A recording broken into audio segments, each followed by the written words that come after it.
तो इस फिल्म की शुरुआत होती है 1974 में, जहां हम एक छोटी बच्ची को देखते हैं जो अपने घर के बाहर एक गाड़ी को रुकते हुए देखती है। वो बच्ची सोच कर के कौन होगा बाहर जाती है चेक करने, लेकिन गाड़ी में कोई नहीं होता। अचानक उसे किसी की आवाज सुनाई देती है जो घर के पीछे से आ रही थी, और वो वहाँ जाकर भी देखती है, लेकिन वहाँ पर भी कोई नहीं था। फिर अगले ही पल एक अजीब सा आदमी उसके पीछे आकर खड़ा हो जाता है और बड़े ही अजीब अंदाज में कहता है, तुम्हारा बर्थडे आने वाला है। इस आदमी का चेहरा तो हम सही से देख नहीं पाते, लेकिन इसकी जिल्द इतनी सफेद थी कि लगता है जैसे इसके अंदर खून का नामो निशान तक ना हो। अब कहानी कुछ साल आगे जाती है, जहां हम एक जगह पर कुछ FBI एजेंट्स को देखते हैं जो एक खतरनाक क्रिमिनल मुजरिम को पकड़ने की तैयारी कर रहे होते हैं। यहीं पर हमारी कहानी की मेन कैरेक्टर ली को भी दिखाया जाता है। ली और उसका एक एजेंट साथी क्रिमिनल को ढूंढने के लिए निकलते हैं। अब ली को एक घर को देखकर अजीब महसूस होता है और वो अपने साथी को कहती है कि क्रिमिनल पक्का इसी घर में है। पर ली का साथी इस बात को सीरियस ना लेते हुए नजरअंदाज कर देता है, इसलिए बिना डरे वो दरवाजे पर दस्तक देता है। पर ली की बात सच थी, क्योंकि तभी वो क्रिमिनल दरवाजा खोलकर एजेंट को शूट करके मार देता है। पर ली ठीक टाइम पर छुप गई थी। कुछ देर बाद वो डरते हुए घर के अंदर जाती है। एक जगह पर उसे क्रिमिनल बैठा हुआ दिख भी गया, जिस पर गन पॉइंट करके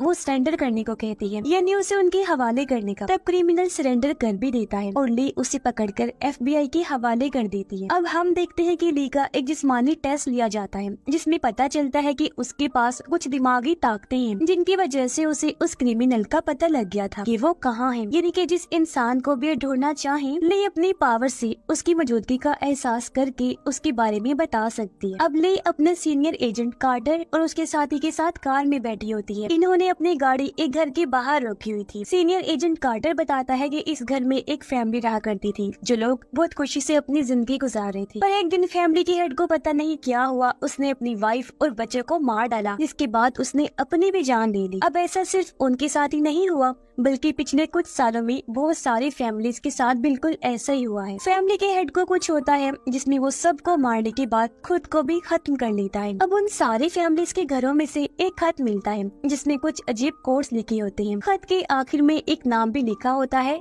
लॉन्ग लेग्स। सारे खतों की राइटिंग भी एक जैसी ही थी, यानी लॉन्ग लेग्स नाम ये कोई शख्स है जो फैमिलीज के फादर के साथ कुछ करता है, जिससे वो सबको मारने के बाद अपनी भी जान ले लेता है। अब FBI को आज तक पता नहीं चला कि आखिर ये लॉन्ग लेग्स कौन है, क्योंकि उसे कभी भी किसी ने नहीं देखा था। तो इसीलिए अब वो चाहते थे कि ली इस केस को हल करे अपनी पावर्स की मदद से। ली ये देखकर हैरान होती है कि हर फैमिली में एक चीज सेम है, कि हर फैमिली में 9 साल की बच्ची होती है जिसकी बर्थडे 14 को ही होती है। अब ली एक बार फिर इन सभी सबूतों को इकट्ठा करती है। उसे पता चलता है कि जब फैमिलीज की मौत होती है तो इन सब के पीछे की वजह जो इनको खत लिखता है, यानी लॉन्ग लेग्स, वो उस घर में मौजूद नहीं होता, जिसका मतलब साफ था कि कोई तो ऐसा इंसान है जो इस काम में लॉन्ग लेग्स की मदद कर रहा था। फिर अब कार्टर ने ज्यादा ही शराब पी ली थी, इसलिए ली उसे गाड़ी के जरिए घर छोड़ने जाती है, जहाँ वो कार्टर की वाइफ और बेटी से मिलती है। कार्टर की बेटी उसे अपना रूम दिखाती है और कहती है कि मेरी बर्थडे आने वाली है तो आप जरूर आइएगा। अब ली अपने घर वापस आती है और अपनी मॉम को कॉल करती है। हमें यहाँ पता चलता है कि ली का भी बर्थडे आने वाला है, लेकिन फिर अचानक कोई उसके घर का दरवाजा जोर जोर से पीटने लगता है। ली जैसे चेक करने जाती है,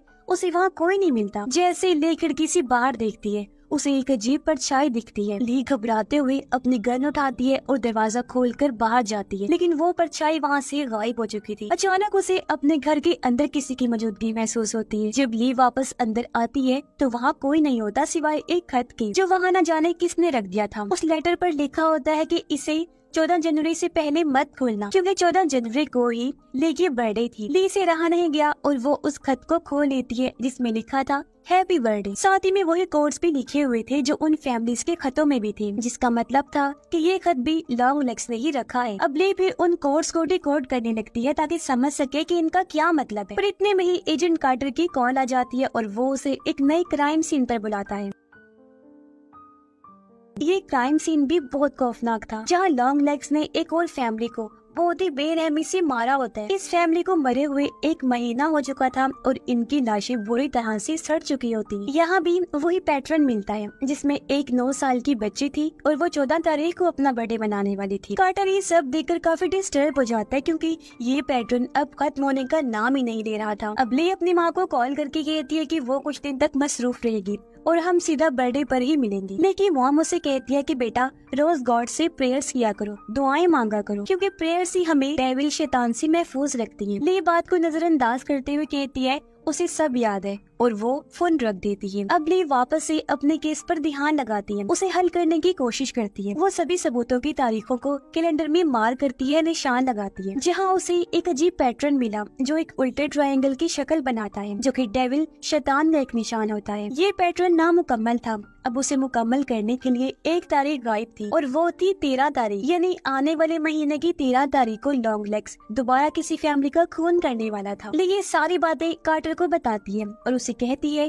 कि लॉन्ग लेग्स ने अपने खत में बार बार लिखा है कि उसे कैमरा फैमिली को मारने में सबसे ज्यादा मजा आया था। कैमरा फैमिली कुछ सालों पहले मार दी गई, जहाँ फैमिली हेड ने अपनी पूरी फैमिली को तो मार ही डाला था, पर साथ में एक प्रीस्ट को भी कत्ल कर दिया था जो उनके घर में आया हुआ था उस टाइम। मगर फैमिली हेड की बेटी जिसका नाम कैरी था वो बच गई थी, क्योंकि वो उस टाइम स्कूल गई हुई थी और फिलहाल वो एक मेंटल अजाइलम में। ये सुनने के बाद ली और कार्टर उस फार्म हाउस पर जाते हैं जो कैमरा फैमिली का था। वहाँ कुछ देर खोजने पर उन्हें एक ताबूत मिलता है जिसमें एक डॉल थी जो बिल्कुल कैरी जैसी लग रही। डॉल को चेक करवाने पर पता चलता है कि ये डॉल किसी ने हाथों से बनाई है और इसके सर में एक मेटल की बॉल है। इसे छूने पर ली को अजीब सी वाइब्रेशन महसूस होने लगती है। इन वाइब्रेशंस की वजह से ली को कुछ अजीब ख्याल आती है, जिसमें वो कुछ सांप देख रही होती है। उसे ये भी एहसास होता है कि ये डॉल किसी तरह से बुरी ताकत से जुड़ी हुई है। इसके बाद एक फ्लैशबैक दिखाया जाता है, इन्हीं पास्ट का गुजरा हुआ सीन, जिसमें हम लॉन्ग लेग्स को ये डॉल बनाते हुए देखते हैं, यानी कि इन डॉल्स का बनाने वाला भी लॉन्ग लेग्स ही था। इसके बाद हम लॉन्ग लेग्स को देखते हैं, जो हम पहली बार उसका चेहरा देख पाते हैं, जो वैसा ही सफेद था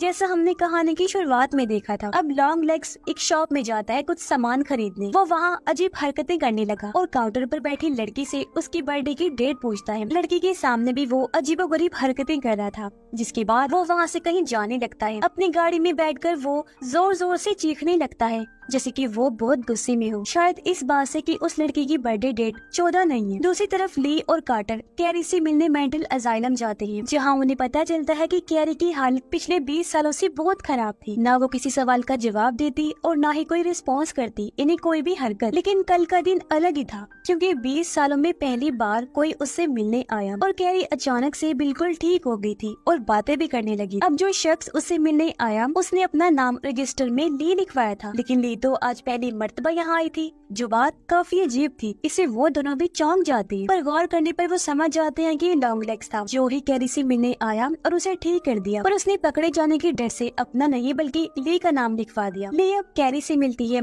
और उससे कुछ सवाल करती है। अब एक फ्लैशबैक में दिखाया जाता है कि कैरी के डैड ने किस तरह पहले उस प्रीस्ट को मारा और फिर अपनी वाइफ को भी। ये सारा नजारा हम उस डॉल के नजरिए से देख रहे हैं जो वहाँ घर में पड़ी थी। ली कैरी से पूछती है कि कल उससे मिलने कौन आया था। कैरी कहती है कि जो भी आया था मैं उस शख्स को कभी नहीं भूल सकती और उसकी किसी भी बात को मानने के लिए मैं तैयार हूँ। अगर वो कहे कि ली को मार दो मैं फौरन ये काम कर दूंगी, और अगर वो कहे कि मैं छत से कूद जाऊँ तो बिना देरी किए खुशी खुशी मैं ये काम भी कर दूंगी। कैरी यहाँ किसी मिस्टर डाउनस्टेयर्स का भी नाम लेती है, लेकिन वो कौन है ये फिलहाल हमें नहीं बताया जाता। मगर ली फिर कैरी से डॉल के बारे में पूछती है और वो कहती है कि उसे डॉल के बारे में सब कुछ भूल गया, जैसे कि तुम भूल गई हो। खैर अब इसके बाद ली कार्टर से मिलती है और कहती है कि शायद इन डॉल्स में कुछ ऐसा है जो इन कत्लों की वजह बनता है, क्योंकि हर मरने वाली फैमिली के पास ये डॉल होती है उनकी बेटी की शक्ल में।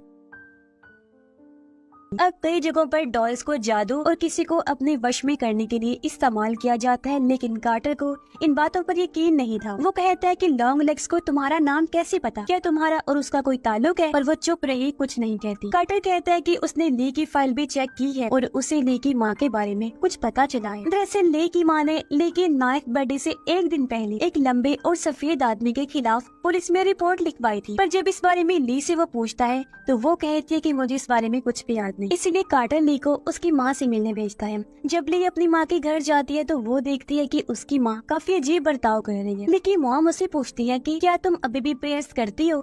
इस पर ली जवाब देती है कि नहीं, क्योंकि प्रेयर्स से मुझे डर लगता है। ये सुनते ही उसकी मॉम जोर से हंसने लगी और कहती है कि तुमने सही कहा, प्रेयर्स किसी काम की नहीं होती। जो बात काफी अजीब थी, क्योंकि उसका पहले गॉड और प्रेयर्स पर यकीन था, पर अब उसका नजरिया बदल गया था। इसके बाद ली किचन में जाती है और उसे बेसमेंट में से एक कीड़ा निकलता हुआ नजर आता है। इसे देखते ही ली को फिर से फ्लैशबैक दिखाई देता है, जिसमें वो फिर से उन्हीं सांपों को देखती है, फिर खुद को अपनी माँ के साथ पाती है। यहाँ छोटी ली को हम देखते हैं और पता चलता है कि मूवी की शुरुआत में हमने जिस बच्ची को देखा था वो ली ही थी। सीन वापस से प्रेजेंट टाइम यानी मौजूदा वक्त में आता है, जहाँ ली अपनी माँ से अपने 9th बर्थडे के बारे में और उस आदमी के बारे में पूछती है जो उससे मिलने आया था। यानी कि वही सफेद आदमी जो था तो लॉन्ग लेग्स, लेकिन ली इस बारे में नहीं जानती थी। लेकिन उसकी माँ इस बात को टालने लगती है, जैसे वो सब कुछ जानती है लेकिन बता नहीं सकती। वो सिर्फ इतना कह देती है कि उसकी बर्थडे वाली सारी चीजें उसके कमरे में अभी तक संभाल के रखी हुई। इसलिए ली अपने कमरे में चली जाती है और वहाँ उसे एक बॉक्स मिलता है जिसमें उसकी खींची हुई फोटोज थी और उन्हीं में उसे लॉन्ग लेग्स की फोटो भी मिल जाती है,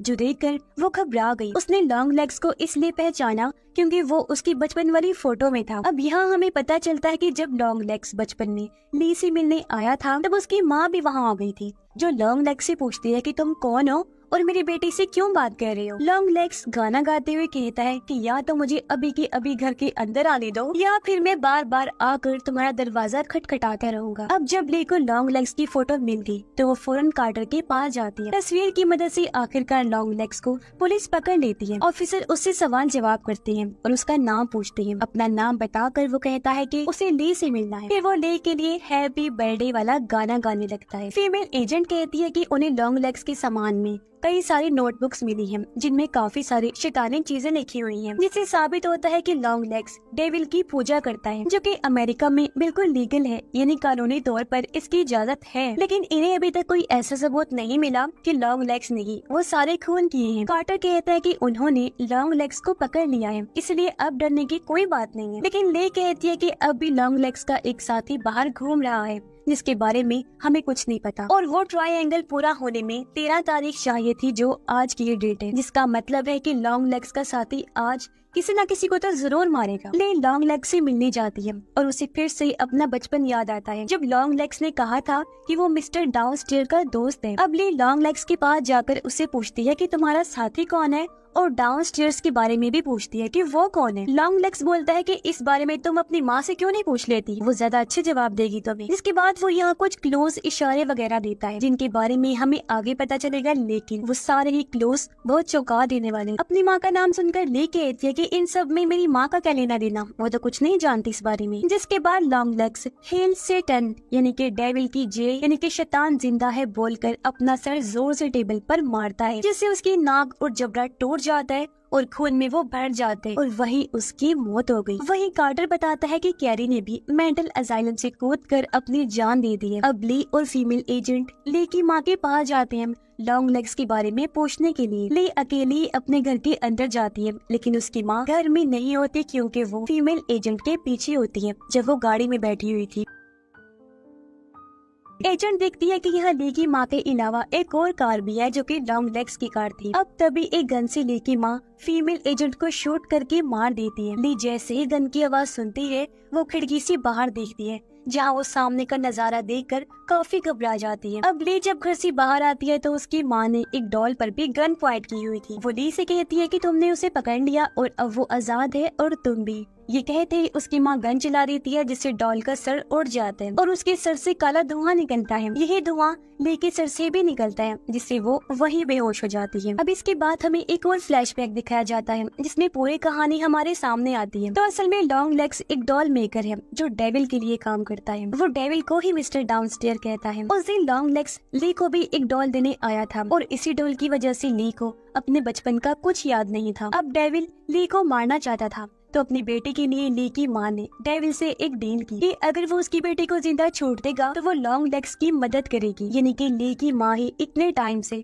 लॉन्ग लेग्स की साथी थी। लॉन्ग लेग्स अलग अलग लड़कियों के लिए अलग अलग डॉल्स बनाता था जो उन लड़कियों की शक्ल जैसी ही हुआ करती थी, और ली की माँ एक नन के रूप में लोगों के घर जाया करती थी। वो उन फैमिली से कहती थी कि आपकी बेटी ने चर्च की तरफ से एक डॉल जीती है, और चर्च के नाम पर लोग उन पर शक भी नहीं करते थे। इन डॉल्स के अंदर खुद डेविल होता था जो कि घर के डैड को करप्ट करता था, यानी उसका दिमाग अपने कंट्रोल में कर लेना, उसे पोजेस्ट कर लेना, जिससे वो पूरी फैमिली को मारकर अपने भी जान ले लिया करता था। घरों में जो लॉन्ग लेग्स का लेटर मिलता था वो भी ली की माँ ही रखती थी। इस वजह से लॉन्ग लेग्स घरों में जाए बिना ही लोगों को आराम से मार देता था ताकि वो सेटन को कुर्बानी दे सके। फिर अब फ्लैशबैक खत्म होता है और ली की आंख उसी जगह पर खुलती है जहाँ लॉन्ग लेग्स डॉल बनाता था। ये जगह और कहीं नहीं बल्कि उसके घर की बेसमेंट में है जहाँ लॉन्ग लेग्स काफी सालों से रह रहा। तभी ली को एक फोन आता है जिसमें एक शैतानी आवाज कहती है, तुम कार्टर की बेटी की बर्थडे पार्टी में जाने के लिए लेट हो गई हो। ली को याद आता है कि आज कार्टर की बेटी का बर्थडे है सच में, जिसका मतलब था कि एजेंट कार्टर की फैमिली ही डेविल का अगला शिकार है, क्योंकि उसकी भी बर्थडे 14 को ही होती है। इसलिए वो फौरन लॉन्ग लेग्स की गाड़ी में बैठकर कार्टर के घर पहुंचती है। ली जब कार्टर के घर गई तो वो देखती है कि उसकी माँ पहले ही वहाँ मौजूद है और कार्टर की बेटी जैसी दिखने वाली डॉल भी वहाँ रखी हुई है। और तो और कार्टर और उसकी वाइफ दोनों ही बहुत अजीब बिहेव कर रहे हैं क्योंकि डॉल ने अपना असर दिखाना शुरू कर दिया था। दोनों हस्बैंड वाइफ अब किचन में केक लेने जाते हैं जहाँ कार्टर एक चाकू से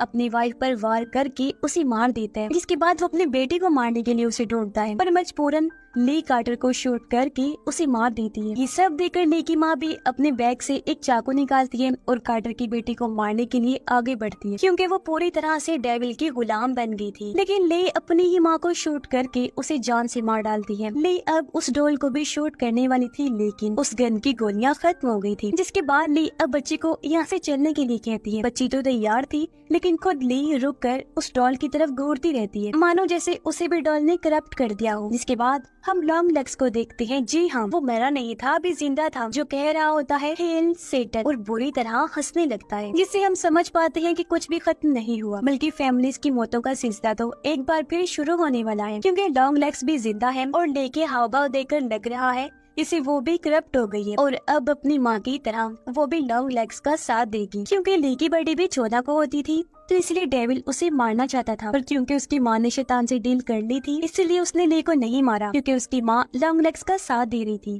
पर अब वो ये काम उसकी माँ की जगह ली से करवाने वाला था और इसी भयानक एंडिंग के साथ ही ये कहानी इधर ही खत्म हो जाती है।